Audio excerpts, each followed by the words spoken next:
I would like to begin by acknowledging the traditional custodians of the land on which we meet today, the Arakwal people of the Bundjalung Nation, and pay my respects to the elders past, present, and emerging. Hey everyone, and welcome to the Human Design Podcast with me, your host, Emma Dunwoody. I'm a qualified master coach and human behaviour specialist, as well as being a qualified human design coach. And I work with clients every single day to answer the big questions. Who am I? Why am I here? And what is my purpose? I also assist them to transition from the person they think they should be to the person they really are on the inside. I teach people how to actually live their design instead of just knowing it. And if this is something that you want to do too, well, stay tuned or reach out for private coaching or Human Design Unpacks, where I show you exactly how to live your design. Hey everyone, and welcome to today's episode. I am so excited. Today, I am talking all about being a projector with another member of our incredible HDX coaching team. Bronwyn also helps out with a lot of the writing in the business as well, so she's quite the marvel.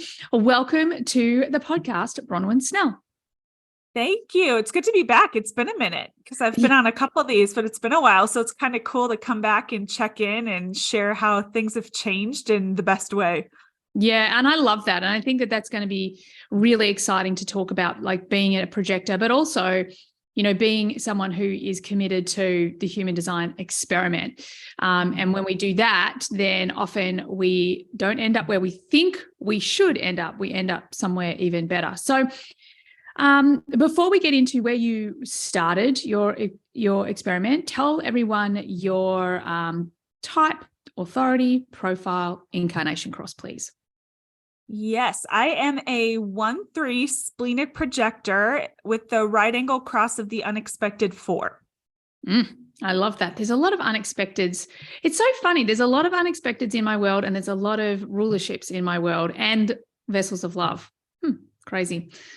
Thank you so much for that. Now, tell everyone, when did you, I'm going to start that again because I'm overthinking it. Let's start at the beginning. When did you begin your human design experiment?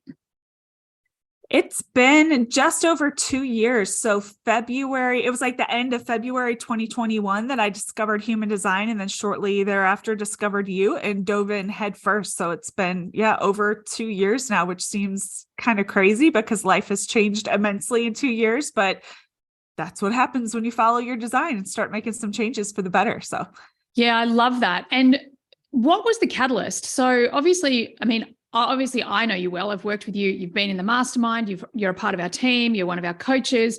And I've watched you completely transform your entire life through, surrendering to your experiment. But can you tell everyone, like, what was the catalyst? Like, what did human design potentially offer you, or what did you want to change in your life that human design potentially was the solution for? I suppose it was a few things that I think a lot of members within HDX can, kind of relate to. There was, I think, a loss of identity as a mom of young kids. There was a piece of that. I just felt like a mom and not like myself. I didn't know what my hobbies were anymore. I didn't know what I was into or what I was curious about, just kind of coasting through life without just knowing who I am. And so there was a sense of like not knowing what my purpose was, not really feeling happy in my job. I was a teacher for 15 years. I guess at that point it was about 13 years, but yeah, there were just a lot of things. I was in my relationship with my sister was estranged. It was not great. So there were lots of different factors where I felt like I was searching for something, and then human design really just found me, and it made sense and it clicked, and it was just game changer from that point on. I love that. And I love what you said about, purpose and finding yourself, because I really resonate with that. I think that was the thing that human design, they were the boxes that I ticked first, and then everything else that is like the cherry on top. But I love that watching the transformation from career, the relationship with your sister, even the way you choose to parent your kids now differently. Like, I just think it's so cool. I love it. So when you first learned about let's start with your strategy, because I think a lot of projectors are kind of like, what's this invitation thing? Does it mean I have to sit on the couch and wait for someone to, invite me in? Do you want to talk about when you first came to human design, potentially, like, how did you respond to finding out that you had to wait for an invitation? And tell us a little bit about how you experimented with what an invitation meant to you and how you know it's an invitation or how you respond to them now. Like, what's that journey look like? I'd say probably in the beginning, I had a moment where I was like, I think everybody wants to be the initiating manifestor, but I really quickly, once I started going through some of your journaling exercises and HDX and through the mastermind, I realized very quickly the evidence of where I'd initiated and it just gone to shit. And then where I had waited for an invitation and it had gone smoothly or put me on the right track. And so it was easy at that point to be like, okay, there's truth to this. There's a lot of merit to, what this is. So then I just started experimenting, and I experimented first in work. So a lot of times in any situation, I'm the first to, speak up and volunteer and do things like that. It just excites me if the topic excites me. But I waited. So in meetings, small team meetings, big team meetings, I waited for that invitation before I shared. And then I could see how my information could land differently when I waited to be invited, as opposed to if I just shared automatically without that invite. So that was the first place I experimented. And then I just started experimenting little by little in different places. And it could be anything from waiting for an invitation to go to, some event. And it doesn't have to be a big thing. Maybe it's dinner with friends or something like that. But just seeing how things played out a lot easier. There was more flow to it. It put me in a better path if I waited for the invitation. And then when it came to, I discovered human design, and then I was like, oh, it would be cool to be a human design reader and do unpacks. It's like maybe 5 years down the road or something, I'll do that. And then within, I think, 2 months from ending the mastermind, which was probably maybe 5 months tops since I discovered human design, I was doing human design unpacks with people. And part of my journey there was just sharing. As soon as I started sharing this interesting thing I'd found and how it was giving me information about myself and my husband and my kids, the invitations just started coming. And so I always pay attention to that now. If I get in ruts where something is not happening for me and I feel like things are kind of stagnant, it's usually two things. I need to rest as a projector, or I need to just share and find joy in what I'm doing again. And then those invites come. I love that. I think that this is so beautifully put. So for the projectors out there, I so recommend you rewind this podcast and take notes, because the things that are so important about what you said is running the experiment, like just seeing the results. That's why I've created transformational human design, because I think we need to understand that we have to get the unconscious mind, in the game too. And a large part of that is what we call restoring deletions, like going back to the past and actually having a look that when you've waited for an invitation, how it goes versus when you didn't. So I love all of that. I think it's also beautiful, and this is so important, that your two things. Either if you're not getting invitations, you need to rest, because the universe will not give an invitation to a projector who needs to have restore the energy to fulfill the invitation, right? And then the second piece, and I think this is where projectors get tripped up, is it's almost like they don't let themselves be excited and share whatever they're learning or obsessing over, because they're like, oh, I have to wait for an invitation to do that. No, like you can get excited and you're like, oh my God, I'm learning this thing. It's so much fun, with absolutely no intention of, like selling it to anyone or any attachment to how they might receive it, or, any guidance or of what they should do with it. It's just the sharing of something exciting. And when you see, I know for me, when I see a projector who's really lit up and, gone down the rabbit hole on something, I can't help but listen. So I think that's so beautifully important. I love that. Anything you want to add to that? Well, I was just going to say one example of that recently, well, there's two things. First of all, I find now that I'm kind of deep in the experiment, I don't get upset if invitations aren't coming. I just think, oh, it's not the time. I need to rest. I need to share. I need to play. I need to get curious. I need to have fun. And there's not that attachment. I haven't, my identity and my purpose isn't attached to that. I just realize it's a sign that I need to take a beat and rest. It's not saying anything about my abilities or inabilities. And then the second thing is, I went down that rabbit hole and I was like, I really want to create and share something. I was going through the Messaging by Design course with Jess Bubico and Amanda Foley, and we were on the vocation, and I have a line 1 in my vocation, which is all about, creating things. And part of me had this attachment to thinking creativity had to be art or music, because that was my background. I was like, it's not. I'm really good at creating structures or things. And so I was like, I want to play around with just creating things. So I went down the rabbit hole of creating the Disney characters that match all of the gates. And I actually just finished it today. The last one went out today. I've done 64 I love it. of them. And it was just fun, and there's no attachment, and it's fun to see people's comments if they're like, oh, this is me. I love this character. This explains why I love it. And there's just pure joy in sharing that information, making those fun, like pop culture connections, seeing how other people relate to it. And it is what it is. Yeah. And there's no, I wish I could think of the word, like you don't have an attachment to people having to receive it in any particular way, or, that it has to drive, any of the vanity metrics, or it has to do this or it has to do that. It's because you enjoy doing it. And I'm going to get Bronwyn to share all of her details at the end so that you can go and check them out, because they're so cool. I just love them. They're so cool. And you've done a Harry Potter series, which my youngest is so excited for. And yeah, it's so cool. I love them all. So tell us a little bit about when you first came to human design and you discovered your profile. Tell us a little bit about that. Was that something that you initially resonated with? How did you experiment with that? And how do you live in alignment with that now?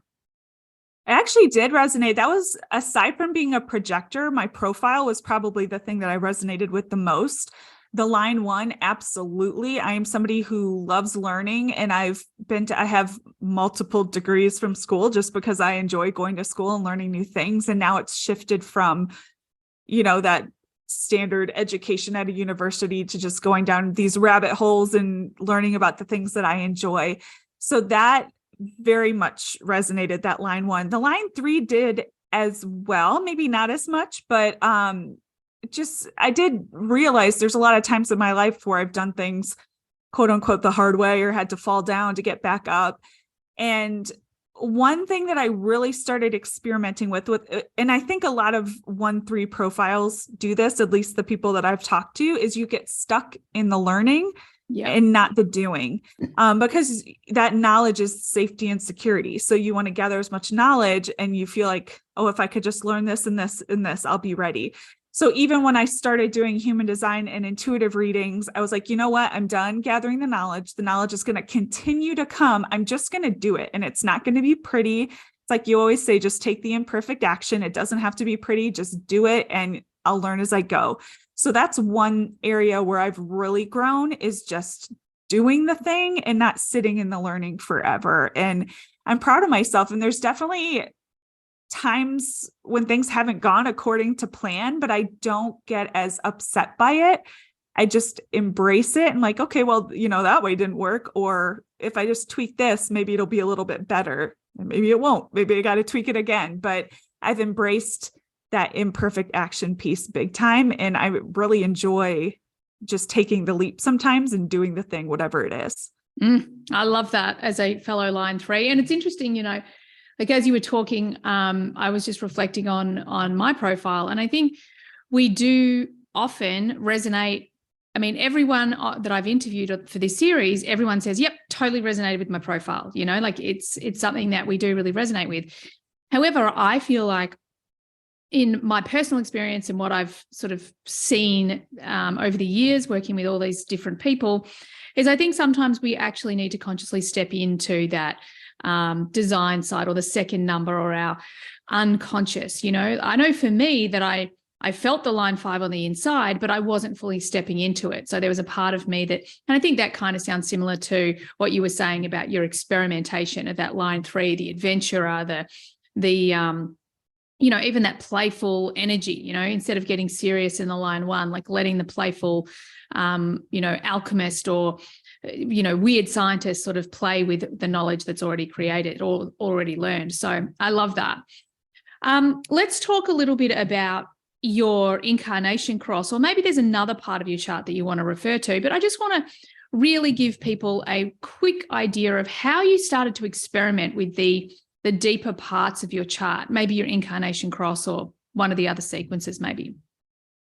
Yeah. So my incarnation cross, it did kind of resonate right away, just, surface level, just brief explanation without diving into it, because there were a lot of moments in my life, even finding human design, it was COVID, this unexpected pandemic that, threw us all into pausing and being still for once, where we could get, reflect inward and see what was working and what wasn't working. So that's a huge example of a catalyst and an unexpected thing for me that totally shifted my life. And there were, looking back, there's lots of different examples of that throughout my life as well. I've done a bit of looking into the gene keys and diving into each of the gates as far as that goes. So the gene keys are super helpful. I still feel like the gene keys are it's so meaty that it's a brick of a book. I actually am using it to hold up my microphone right now. So because it's this book that I have, but so I feel like it takes multiple stabs at reading that. And every time I read it for whatever gate, I find something new. I've gone through the prosperity sequence with Jess Bubico now twice. And each time I do it, I've learned something completely different, or I've focused on a completely different piece of it. One thing that I've really found, and this isn't my incarnation cross, but this is my vocation, is gate 54. I want to say, I have it written down some here. Yeah. So gate 54, which is all, the lower expression, the shadow of it is greed. And I think one of my biggest struggles that I've had and my family has had is things around money. And those are where really my biggest fears, or my only fears that come up are all around money. And it's kind of funny too, because I think your Purpose and Abundance retreat, we dove into gates, and I picked my South Node gate, which is gate 14. And digging into that, it's all about, compromise and compromising what you want and your purpose and things like that. And there's just so much about it that resonated.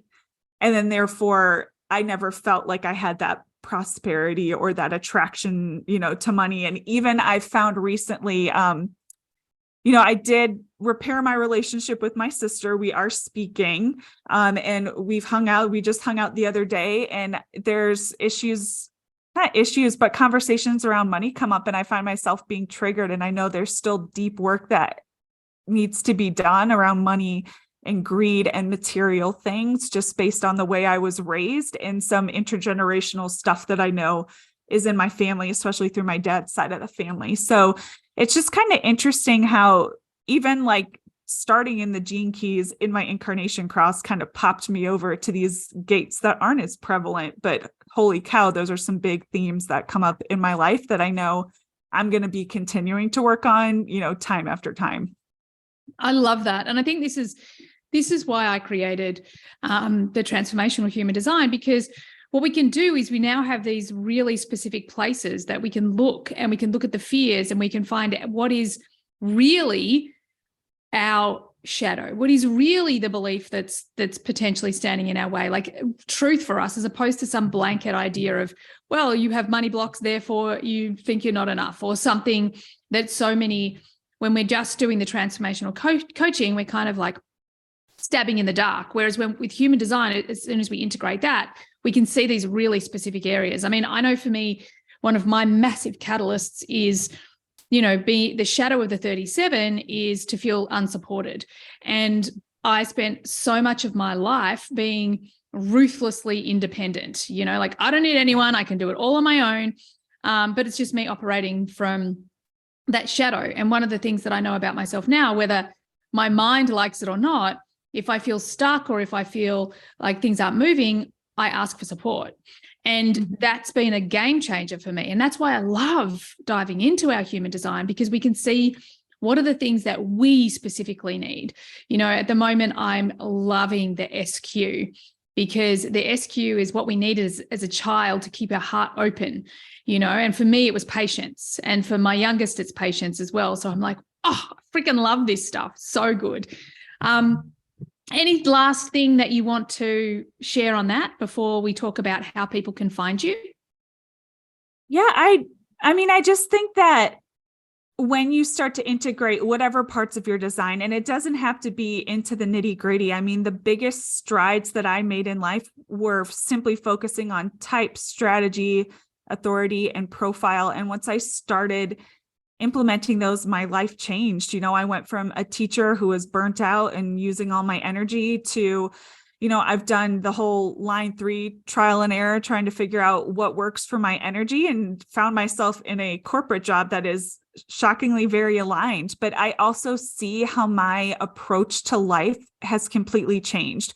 And so, you know, even going into this job, I was invited into it. It's, you know, work from home, and I'm internal markets. It's very, you know, it can be very low energy. There's a lot of teaching and guiding other people. So I knew going into it that it was aligned for me. And it's something that I never thought that I never expected, the unexpected thing, you know, never expected it to come my way or for things to go this way. But I also have entered into this and a lot of the things I do now, knowing that it doesn't have to be forever. You know, when I signed up for teaching, it was like, you'll do this for 30 years and then you'll die, basically. And now, like, this is what serves me right now, and it feels good right now. And eventually, if it doesn't, that's okay. I move on.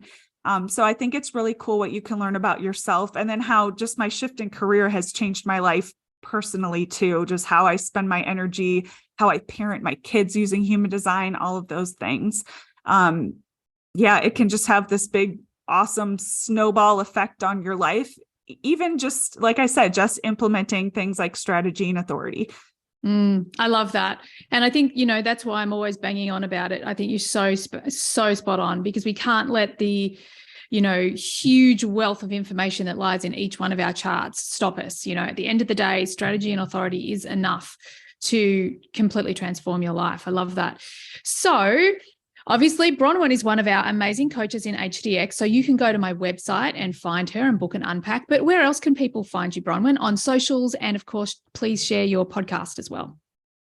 Yeah, so pretty much if you look up Guided by Human Design, so that's my website, guidedbyhumandesign.com. That's my Instagram handle. You can find me on Facebook. I have a page there. And then I have just started a podcast in January with a good friend of mine who is now an HDX member as well. And yeah, it's called the Humanology Podcast, where we talk all things, you know, personal growth, some human design, numerology, intuition, all the things. And that's one of those things too, where we both just enjoy sharing, and we're like, we don't know what's going to come of this, but we'll share, and hopefully it'll resonate with people. But yeah, I'd love to be able to work with people, support them if they feel called to work with me. So yeah, you can just find me on Emma's website or Guided by Human Design. Amazing, amazing, amazing. Go check her out, people. She's awesome. Bronwyn, thank you so much for being here. It's been super fun. Thank you for having me once again. I'm sure I'll have to check in again in the future when things inevitably change. I know, right? I feel like you're such a regular now, such a regular. Thanks everyone for being here. I trust you got what you needed from today's episode, and I so look forward to having you on the next one. Bye for now. Thanks everyone for being here all the way to the end of the podcast. I hope you got lots of value out of it. I certainly had a lot of fun doing it. Could I please ask that you share this podcast with friends if you found it valuable? And also, bonus points, could you leave a review for me as well on Apple? It would be greatly appreciated. If at any point you would like to be on the podcast, or you've got questions that you'd like me to discuss on the podcast, by all means, get on my socials and DM me. Everything you need is there in the show notes. Have an awesome day. Bye for now.